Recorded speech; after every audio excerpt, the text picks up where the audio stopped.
Hi, and welcome to the Relationship Restaurant, where we talk about heart-healthy communication.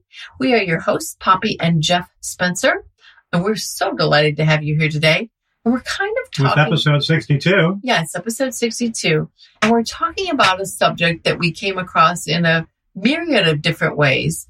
We'll get into that a little later on. But if you're first listening to us, we talk about all kinds of relationships, whether it's with your partner, your family, your children, your parents, your aging parents, your coworker, your boss. Something we deal with.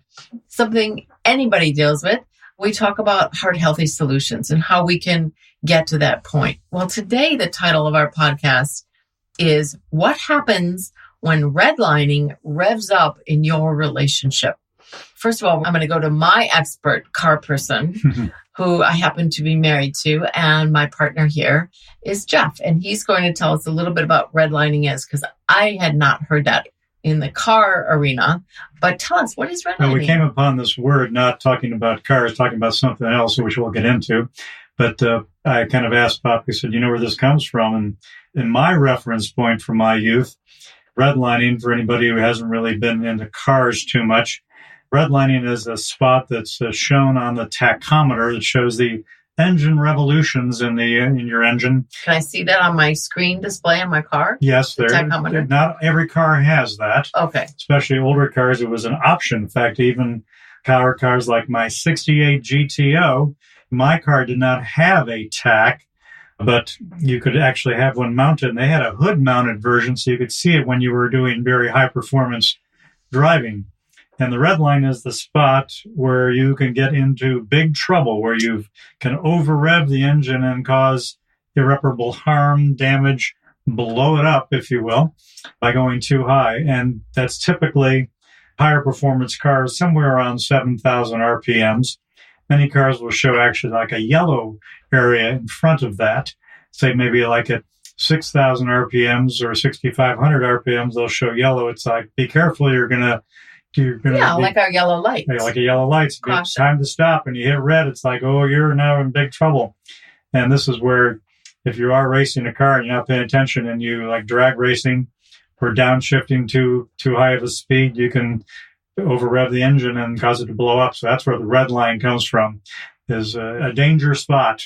Who was one of the professional car racers that intentionally did that? This came up in a movie, Days of Thunder. Okay. Where Tom Cruise had some very horrible accidents happen. He was afraid. He was actually afraid to get back on the race course with the other cars, stock car racetracks.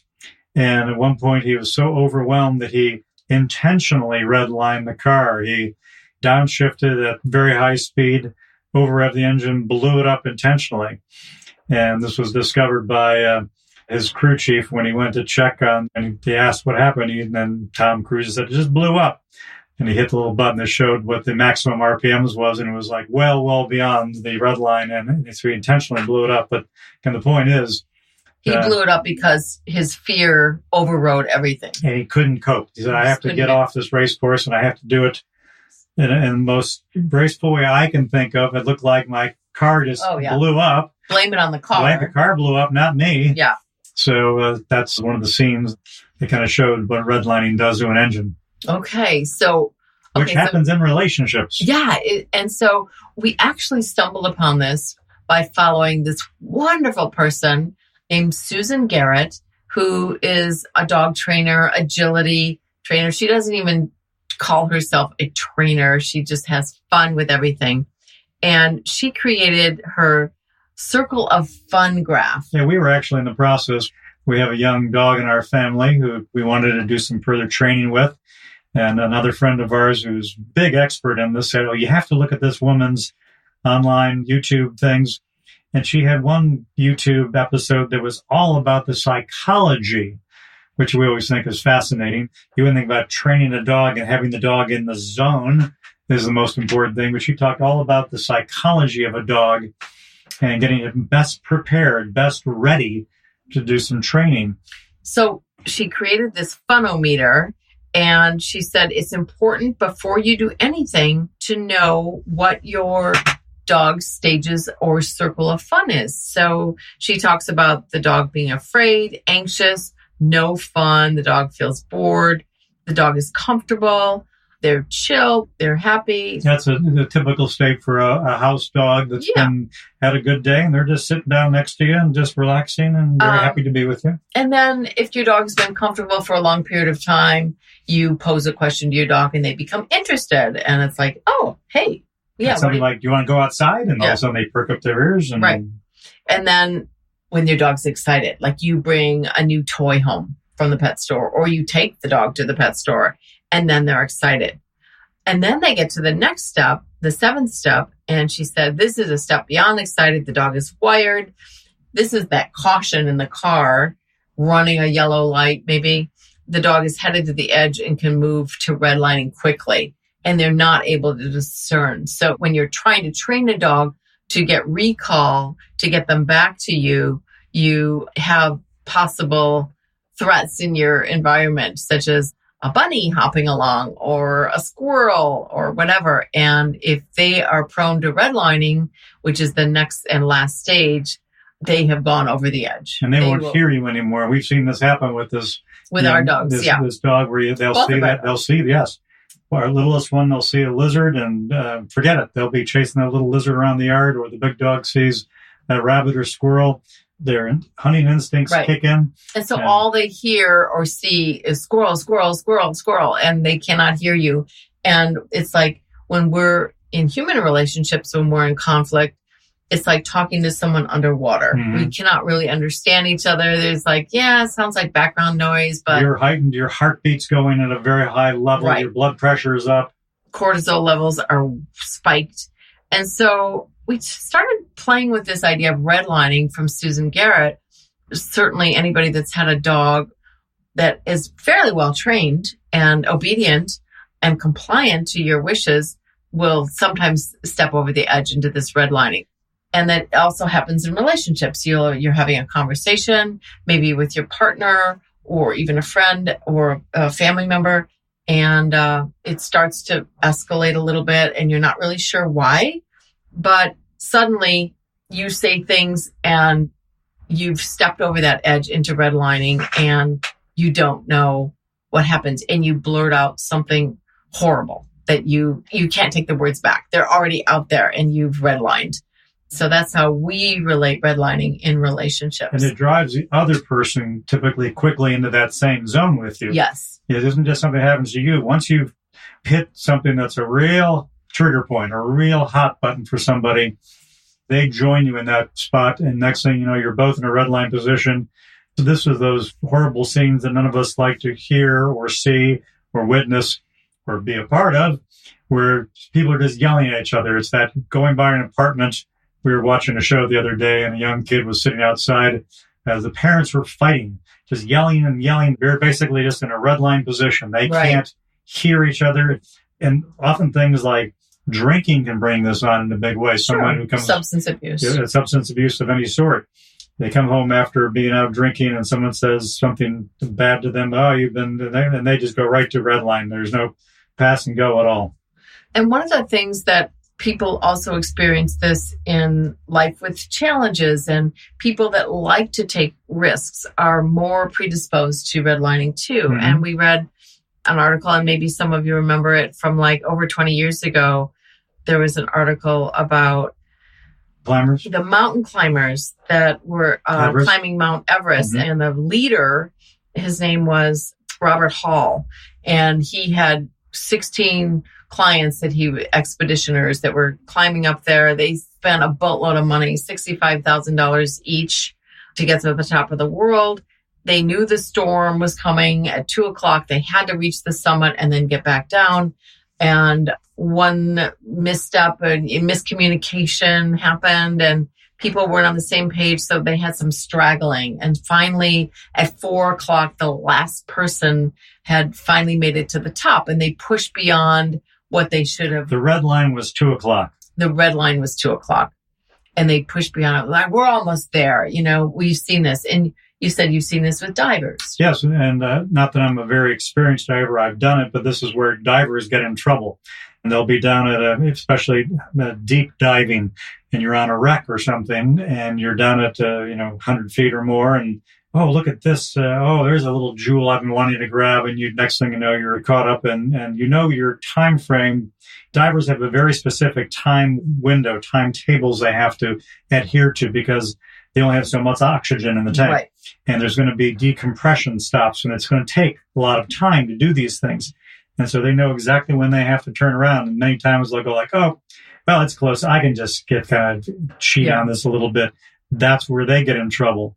I've told Poppy I personally experienced this as a competitive sailor, where, you get out and the wind is getting heavier and heavier, and you're like, well, I can still do this. This is okay.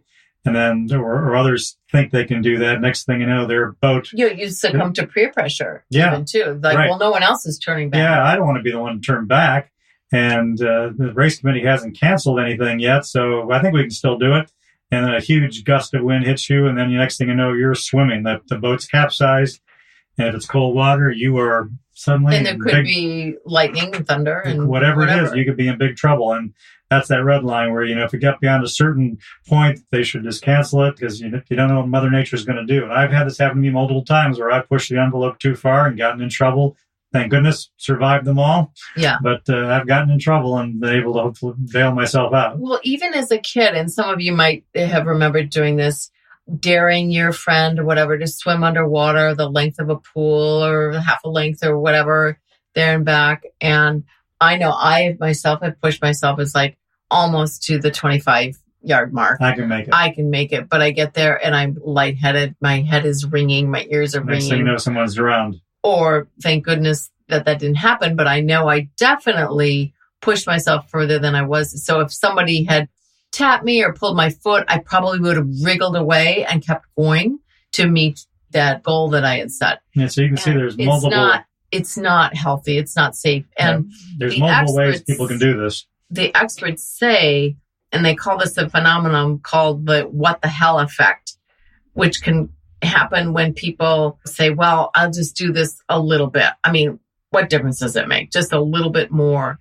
But the problem that we encounter, everybody encounters when they redline, is that there are no more available cues or warnings to remind us that we're headed. You passed it. We've passed the point of no return. We don't get that warning anymore in our brain because we've already crossed over. And so that's something that's really important. So in relationships, one of our favorite movies, usually around the holidays, that comes out, The Family Stone, has Sarah Jessica Parker and Luke Wilson and Diane Keaton and a great cast. And there's a family dynamic where Sarah Jessica Parker is not well received by the family. She's kind of this outlier and she's trying desperately to fit in and she can't do it. And she thinks that her boyfriend's going to propose to her, and she knows intuitively. And he was actually planning on doing it. He was planning on it, but then he kind of changed his mind. And he goes, I want to talk to you. And she's like, no, avoiding him because she knows he's going to ask her to marry him and she doesn't want to.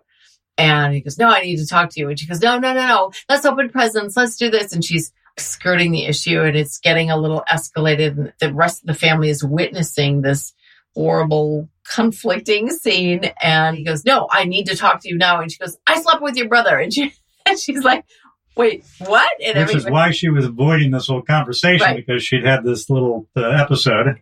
And she actually didn't sleep with the brother, but she thought she did, whatever. But the point is that you blurt out these things to avoid your goal, whatever that is. And you become so myopic in your thinking that your brain is not available for other little nudges and cues that can come in and help you. That's why in relationships, when people are arguing, whether it's about, I hate your mother, or we have money issues, you use words like always and never. Those are really, words you should always and never use. Right. Never and always. But those are things that really turn the tide on a productive, constructive dynamic with your partner or your boss or your sister. Those are all things that will damage. So if you do find yourself redlining, like the dog chasing the squirrel or the diver trying to find the shipwreck, what are some of the things that we can do? One of the things that I was just envisioning some of these scenes happening in a former life with an ex where I was getting pushed to those kind of limits, and my son was witnessing some of this, and I knew that I was crossing over that line. The buttons were being pushed, and I knew that I was about ready to go into that lashing out, responding in redline. Being reactive. And I was right on that edge, and I caught myself going, you know, this is going down the drain. There's no win on this. You're just going to go right down the drain. You have to stop. And I said, you know what? I'm going to leave right now. I have to leave. And so that was a time where I just backed out and said, sorry, I'm leaving now. And that's the only way, one of the ways you can prevent it is to just stop. You give yourself a timeout, basically, is what we're recommending, is that you take the high road and you say, you know what? I don't like the way I'm behaving in this thing. I don't like that I allowed this person to push my buttons, to trip me up, to trigger me, or to set me up, whatever it is. It's far more important to feel good than it is to be right. I promise. And so one of the things is give yourself a timeout, or if you can manage to get that other person with you to say, you know what, let's take a break. Let's either revisit this in an hour or tomorrow morning or whatever it is, and agree on that scheduled time. The point you just made has got me thinking too, Poppy, that you said about being right. We often talk about this. Do you want to be right, or do you want to feel good? Or do you want to feel good and be in a good relationship? You always want to feel good. You cannot have both. Yeah, because this is often, I think, one of my biggest hot buttons when someone insists on being right on something where you know categorically that they're not. It's going to be an epic fail. That you know that they are, that you can prove it 1,000 times over that they are not right, that they are insisting and desiring one more than anything to be right. That's one of those times where I know my red line can get pushed. Others can easily go there too. But that's one of those cases where being right can push that red line quickly. Right. And as relationship counselors and coaches and as family law mediators, we have a priority and an obligation, legal and ethical, to not be attached to the outcome. When we're working with people that are right up at that red line point, we can't impart our vote. We don't get a vote. And so we take that same approach with us. If we ever get into a jam and it's always one of us sort of helping to calm the other, you know, the cortisol decreasing, and we try and do that with one another and be in a detached way. And it is very hard, but it is an exercise that you can absolutely do to reprogram your brain to adopt these new behaviors that are far more healthy and productive. One of the other things that you could do if you find yourself redlining is literally just stop. If you're driving, if you're in an argument with someone, if you're in a conflict, take a break. Go for a walk, do something physically different, especially if you're sitting or standing. Physically move your body in a different direction and away from that space. Going for a head-clearing walk is often a great thing. One of the points we often stress to people, though, is when you walk away from it, it is a temporary solution. It is not meant to all be the permanent solution, because whatever that issue was, whatever that problem was, is still there. And it needs to be addressed. If you push it aside, it's just another opportunity for a red line to occur again when the button gets pushed. So we always say it's very important to get back to that point with somebody, but you do it when both parties are calm and both parties have agreed to a discussion needs to be had on this. And you very carefully move into this treacherous water. But again, always do all these conversations with I statements. That's where you always start about how I feel, not what the other person has done. Right. The YOU word is not good when you're having. That's another one of the things that'll hit that red line button real quickly. And especially you always. Those are two bad words. Mm-hmm. We call those bad words. Okay. And so redlining is, if we were to graph that on our emotional clock, and we'll briefly tell you what that is, but we would put it at 6 o'clock. But explain what our emotional clock is. Yeah, the emotional clock is something that Poppy and I came up with when we were originally writing our book and looking at how people get into big trouble in relationships and how they cross over into things like the red lines. And we have on the right side of the clock, and it's an analog looking clock, the different hourly settings are, it starts with just simple things like confusion, and it builds into anxiety and despair, shame and shame and guilt. That's at 5 o'clock becomes anger. This is where you're entering into the red line. Yes. Here. And then 6 o'clock is the kind of the fight or flight. This is where you've hit a wall. This is the red line where you cannot stand where the relationship is. And you have to make a decision about doing something. And that's the dichotomy there, is that it's so difficult because making a decision at 6 o'clock, this is like your head's pounding, your ears are ringing. Physiologically, you are a mess. You have no decision-making productivity left. And this is where people typically reach out to us. They're at 6 o'clock. And they don't know what to do. They don't know what I'm in a relationship that isn't working, and I don't know if I should be getting out of it, getting divorced, if I can fix it. That's where we usually get people, and that's where they come to us. And in many cases, it can't be fixed. But we always see what we can do to try to fix it. And if it can be, we help them fix it. Earlier in my life, before I was a psychology teacher, before I was an art therapist, before I did a lot of the things that we know now, I did have an understanding of psychology, and especially color psychology. I'm pretty well versed in that. My co-leader with a bunch of Girl Scouts and I were taking the troop of 23 girls on a retreat, overnight retreat. It was so much fun. We were so excited. I was just going through a really rough patch this many years ago, and I could not make a decision. And she said, you take care of all the creative stuff. I'm going to take care of the bookkeeping and all that stuff. And I was like, okay, cool. I can do this in my sleep. And I went to the art supply store and I was getting paint to make t-shirts. The kids were going to tie-dye t-shirts, the girls.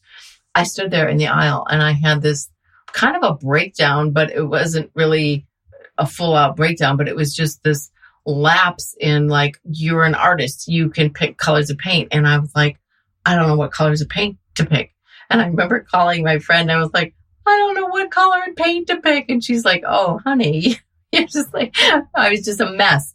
And so the point is that you can't make decisions that you would make, like, which direction should I put the toothpaste on my toothbrush? I would be like stagnated. And if we're in a red line state, our decision making is crap.